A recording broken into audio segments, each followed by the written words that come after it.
Bom dia a todos. Bem-vindos a mais um Juntos pela Saúde, um programa da Associação Portuguesa da AVC, feito com muito carinho para todos vós. No Juntos pela Saúde, da última vez, referimos que 20 a 25% do colesterol provém da alimentação e 70 a 80% é fabricado no fígado. Abordámos as causas de colesterol elevado e mostramos também muitos alimentos que toda a população em geral deve evitar. Mas os que sofrem de colesterol elevado em particular devem rejeitar e banir aqueles alimentos das suas casas. Hoje vamos começar por falar de colesterol bom e de colesterol mau. Já ouviram falar do colesterol bom e do colesterol mau? Pois bem, o colesterol mau, por nós apelidado de colesterol LDL, é aquele que infiltra e inflama as artérias. Digamos que é aquele que ajuda a causar o entupimento das artérias. O colesterol bom, por nós chamado colesterol HDL, é aquele que limpa as artérias, é aquele que tenta evitar aquilo que o colesterol mau, o LDL, está a fazer. Mostrem, por favor, as imagens seguintes. Aqui está o colesterol mau a entupir completamente uma artéria, uma rua da cidade, onde dificilmente passa o trânsito ou as pessoas. Portanto, isto é o que o colesterol mau, o LDL, faz às nossas ruas, às nossas artérias. Agora a imagem seguinte mostra-nos aquilo que o colesterol HDL, o colesterol bom, está a fazer. É limpar as nossas ruas do lixo ocasionado pelo colesterol LDL. E, portanto, as nossas artérias ficam mais limpas. O colesterol HDL transporta, portanto, o colesterol LDL em excesso nas artérias para o fígado, de modo a que este o possa ir ser destruído. Assim sendo, é conveniente que tenhamos um bom nível de colesterol bom, o HDL, de modo a evitar os malefícios do colesterol LDL. Mas, infelizmente, uma boa parte dos portugueses, entre 20% a 50%, têm valores demasiado baixos de colesterol HDL, pelo que estão sujeitos a acumular muita gordura nas artérias. O valor desejável de colesterol HDL deverá ser superior a 40 a 50 mg. As mulheres possuem habitualmente valores mais elevados que os homens.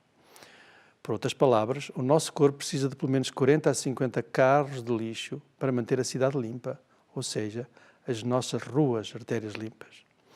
Perceberam a semelhança? Mas se uma pessoa tiver 70 a 80 carros de lixo, ou seja, 70 a 80 mg, melhor ainda. As pessoas com bons níveis de colesterol HDL, o bom, têm menos lesões de aterosclerose nas suas artérias, isto é, têm artérias menos entupidas, com menos calcário e sofrem menos de infarto de miocárdio e vivem mais anos.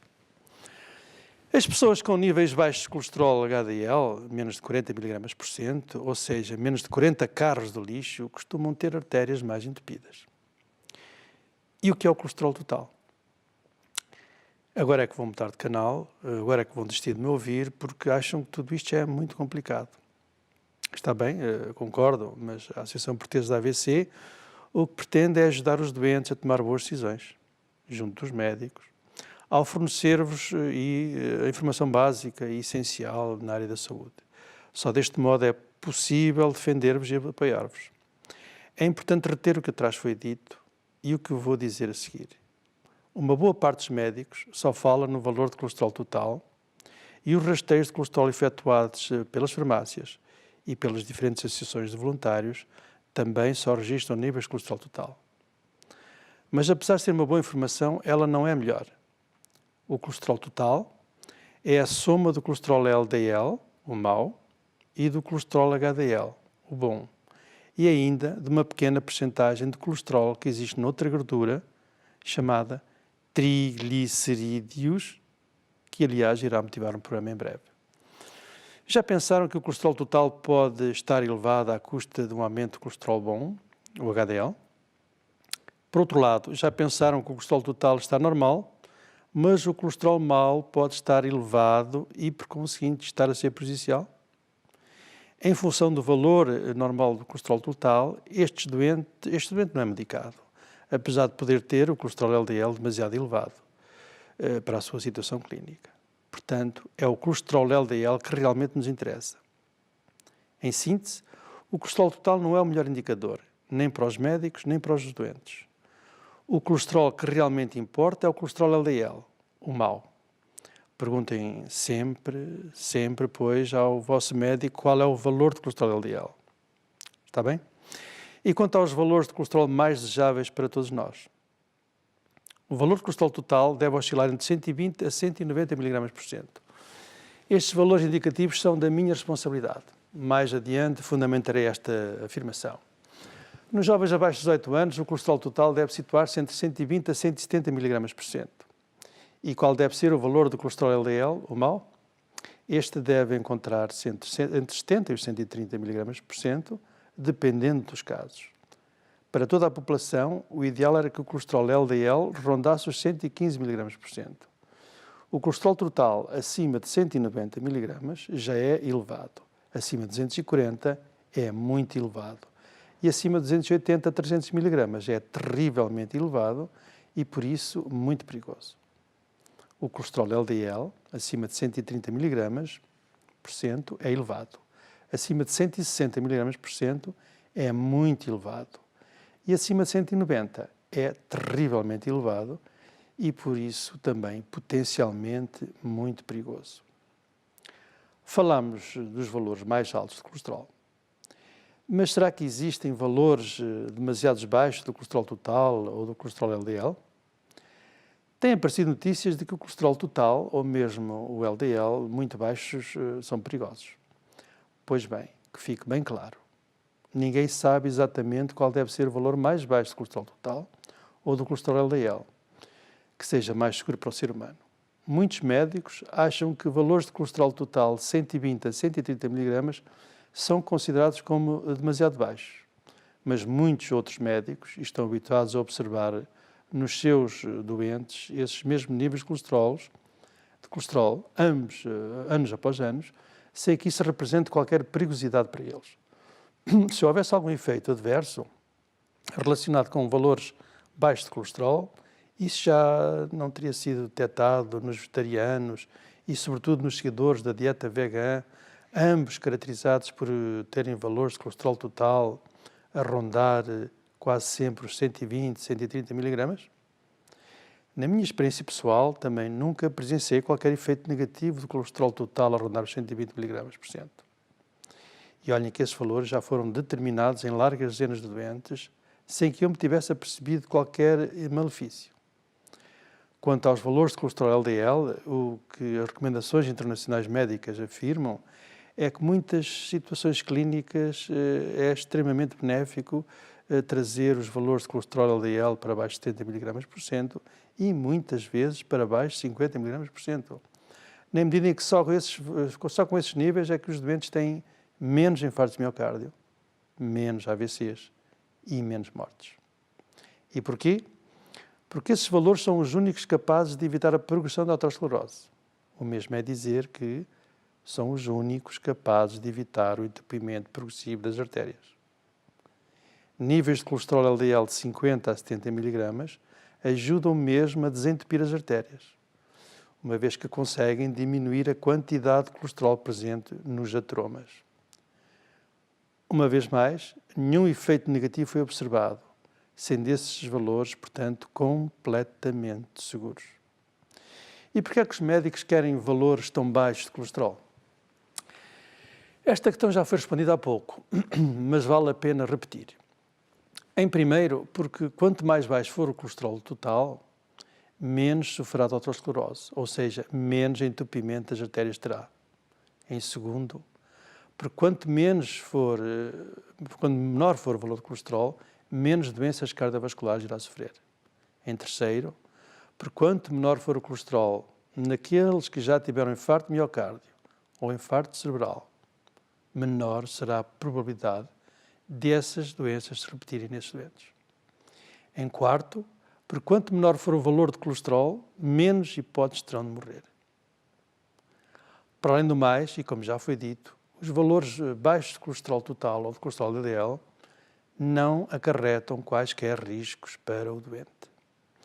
Não se esqueçam de que, se for necessário, o nosso fígado fabricará todo o colesterol que necessita, mesmo que estejamos sob o efeito da medicação para tratar o colesterol elevado. Enfim, pode afirmar-se, pois, que quanto mais baixo for o colesterol, mais vive e melhor vive o doente. E quais são os valores mais desejados para todos aqueles que já tiveram um infarto de miocárdio ou sofrem de angina de peito? Ou ainda naqueles que já tiveram infarto cerebral por se terem entupido uma artéria devido à aterosclerose? Não sabem. Então, prestem atenção. Só nos vai interessar o valor do colesterol LDL, o mau. O colesterol LDL deverá ser menor que 100 mg. Repito, menor que 100 mg. Aconselhamos, portanto, estes doentes a inquirir junto aos seus médicos se esses valores estão conseguidos. Sofre falta de circulação nas pernas? A isquemia crónica dos membros inferiores? Se é esse o seu caso, procure também obter valores de colesterol LDL abaixo de 100 mg/cento. Por haver alguma confusão quanto à má circulação nas pernas, pense ser este o momento certo de esclarecer um pouco melhor o assunto e diferenciar a má circulação das pernas devido ao entupimento arterial das artérias da má circulação das pernas devido às varizes, resultante de doença das veias. A falta de circulação nas pernas, devido ao entupimento das artérias das pernas, origina dores mais vezes na barriga da perna, mas por vezes também na coxa, quando o doente começa a andar. A imagem, por favor. Também, sobre o vosso lado direito, há um doente a queixar-se de dor na perna, na coxa, nos gêmeos, na parte dos gêmeos. Ele começa a andar, sente dor, é obrigado a parar, recupera das dores, recomeça a andar, sente novamente dor na barriga da perna, é obrigado a parar, a dor desaparece e depois já pode recomeçar a andar. Do lado esquerdo da imagem, vemos as artérias a nutrirem, a alimentarem, a irrigarem as pernas. E como bem, há zonas onde existe entupimento em várias zonas dessas artérias. Entupimento por placas da aterosclerose, os tais ateromas. Lembra-se de eu ter mostrado aquela imagem do modelo de ateroma? Pois bem, e aquela parte que estava quase a entupir a artéria, cheia de gordura. Saúl, ponha novamente a imagem, por favor. Vêm aquelas placas amareladas, quase a entupir as artérias. Pois bem, então o sangue tem muita dificuldade em passar por essa zona. E, portanto, digamos que a perna é mal alimentada, mal irrigada de sangue. E, por essa razão, o doente começa a fazer uma atividade física, o sangue não chega lá nas quantidades necessárias e o doente começa a queixar-se de dor, inicialmente quase sempre na barriga da perna, mas, como eu disse há pouco, também pode ser na coxa. Portanto, esta situação de claudicação, que nós chamamos de claudicação intermitente, é uma situação, digamos, que atinge cerca de 300 mil pessoas em Portugal. A falta de circulação devido às varizes na perna é mais simples de diagnosticar, porque elas ocasionam mais cedo alterações nos membros inferiores. Os doentes com varizes queixam-se usualmente de sensação de peso, cansaço, dor, inchaço na perna e pé, e sempre em agravamento à medida que o dia avança. As imagens seguintes, por favor. Aqui estão algumas alterações numa fase inicial das varizes. Começam com estas aranhas vasculares, com estas veiazinhas azuladas que vocês podem ver nas imagens, desde os pés às pernas, passando pelas coxas. Geralmente são as primeiras manifestações de insuficiência venosa, portanto, de varizes. Depois, as próprias veias começam a dilatar-se. Começam a dilatar-se e a ficarem proeminentes, como vocês podem verificar aqui na imagem, bastante dilatadas, tortuosas, e isso é visível mais vezes nas pernas, mas também pode ser nas coxas. E aqui, numa fase ainda mais avançada da insuficiência venosa, vemos o aparecimento de úlceras. Úlceras que atingem habitualmente a zona do tornozelo, E, portanto, isto significa que as varizes estão mais avançadas. A imagem seguinte é o último estadio de evolução, a mais grave de todas, em que a perna fica com aquelas alterações tróficas todas acastanhadas, que vocês estão a ver ali sim, com zonas descamativas e zonas com erosões e feridas. Nós chamamos isto de ermitocre, mas isto não é para fixar, isto não tem interesse nenhum. Basta olhar para essas pernas e veem logo que essas pessoas sofrem de insuficiência venosa, de varizes. Coisa que não acontece quando a má circulação é devida à insuficiência arterial. As varizes devem-se a quê? Devem-se à falência das válvulas, que existem nas veias, são umas válvulas, e elas entram em falência, e a isquemia crónica dos membros inferiores deve-se ao entupimento gradual das artérias. As imagens seguintes. Vocês estão a ver do lado esquerdo uma veia normal, com aquelas válvulazinhas que estão ali, duas válvulas, a mandarem o sangue no sentido do coração. Esta veia está normal. Do lado direito, aquelas válvulas alargam-se, já deixam passar sangue para baixo. Não empurram o sangue para cima, ao contrário daquela veia do lado esquerdo, que é uma veia normal. E, portanto, o sangue vai-se acumulando cada vez mais nas partes inferiores da pé, dos tornozelos e das pernas. E vai dar origem às queixas que há pouco disse. Neste caso, a má circulação por falta de circulação das pernas, a tal isquemia crónica dos membros inferiores, deve-se ao entupimento gradual das artérias. Do lado esquerdo, tudo à esquerda, uma artéria normal. Logo a seguir já aparece uma pequena oclusão. Vem aquela placazinha amarela, mas o sangue circula na perfeição. Agora, na terceira imagem, é que já vimos que o sangue já circula com muita dificuldade. E aqui os doentes começam a ter queixas, começam a ter a tal dor quando começa a andar.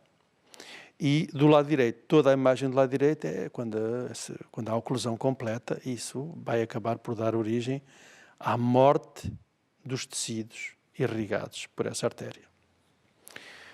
As varizes, como disse há pouco, atingem cerca de 2 milhões de portugueses, sobretudo mulheres.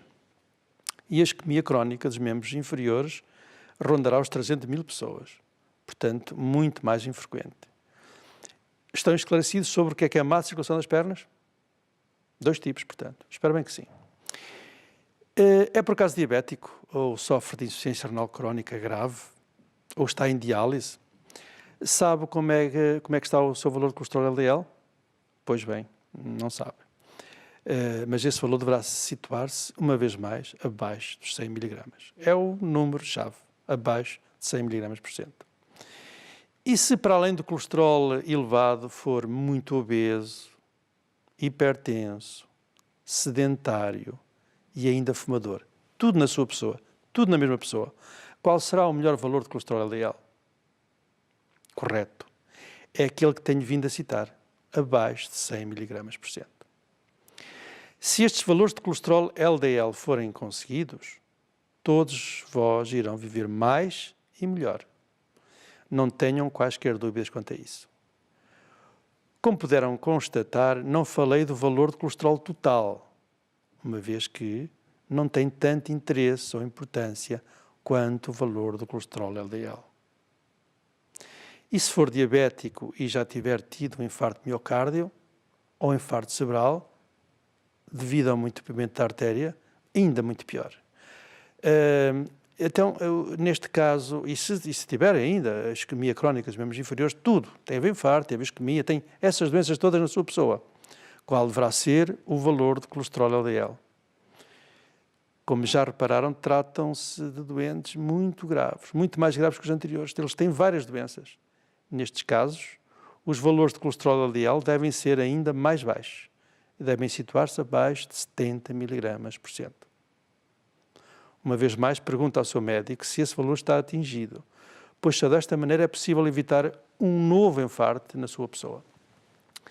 Este mesmo valor deverá também ser o alvo a atingir em todo o diabético que tenha os rins muito estragados, ou nos diabéticos que em simultâneo sofram de hipertensão, tabagismo, sedentarismo, obesidade, portanto, pessoas com muitas doenças.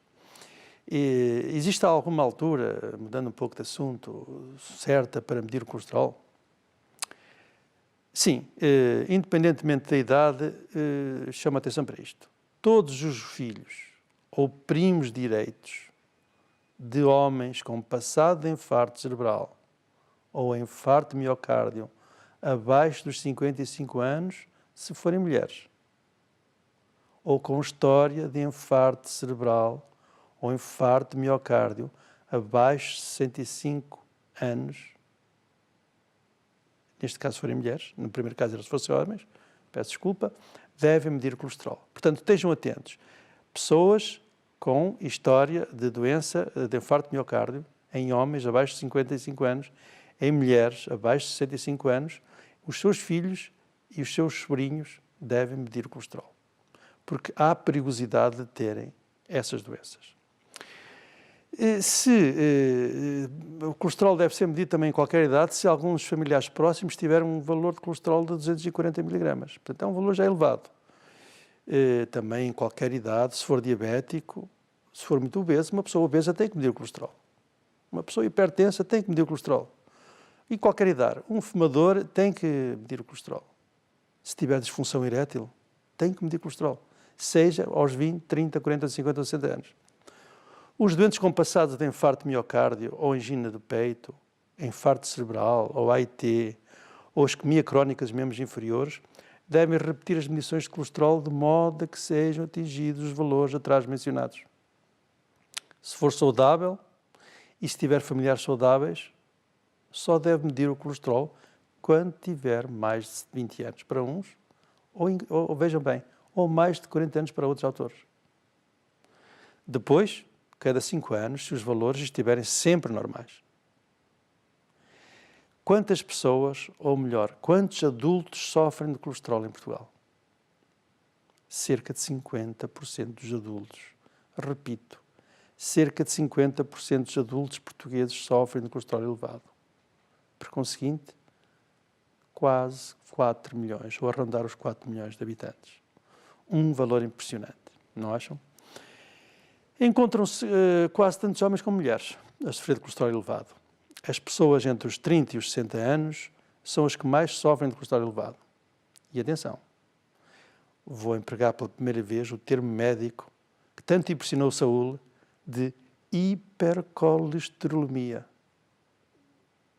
As pessoas muito idosas sofrem menos de hipercolesterolemia. Têm menos colesterol elevado, ou seja, colesterol elevado no sangue. É o que isto significa, não mais do que isto. É complicado, eu sei. Conhecem o termo hipermercado? É um mercado grande. Então façam a analogia e logo compreendem que hipercolesterolemia é um colesterol grande, ou seja, um grande valor de colesterol no sangue. Este termo médico não é preciso memorizar. Pronto, por hoje é tudo. No próximo programa vamos falar sobre os sintomas, as consequências e o tratamento de colesterol elevado. Até ao próximo programa. Muito bom dia.